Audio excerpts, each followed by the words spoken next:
আসসালামু আলাইকুম আমার প্রিয় ভিউয়ার্স, আপনারা কেমন আছেন? আমরা তো আলহামদুলিল্লাহ ভালো আছি।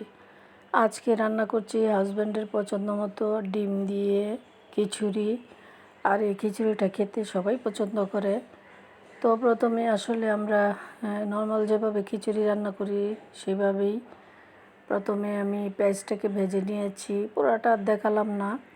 তারপরে মটরশুঁটিগুলো ভেজে এখন চাল ডালটাকে একটু ভেজে নিচ্ছি।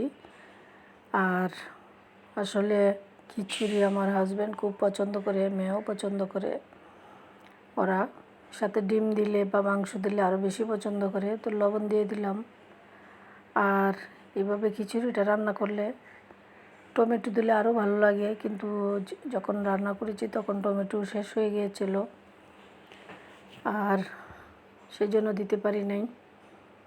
আমরা অনেক টমেটো খাই, সেই জন্য টমেটোটা তাড়াতাড়ি শেষ হয়ে যায়। এবার বেশি করে নিয়ে এসেছি যাতে আর শর্ট না পড়ে। তো যাই হোক, এখন টমেটো আমি ডিপ ফ্রিজে রেখে দিব সংরক্ষণ করে, যাতে আমি সারা বছরই খেতে পারি, কারণ টমেটো আমার প্রতিদিনই লাগে রান্নাতে। তো শেষে আমি একটু গরম মশলা দিয়ে দিলাম, আর এটা আমি নিজে হাতে বানিয়েছি। এলাচ, দারচিনি, তেজপাতা ভেজে তারপরে এটাকে ব্লেন্ড করে আমি করে নিয়েছি মশলাটা। সেটা কিন্তু খুবই ভালো, সুন্দর একটা গন্ধ আসে।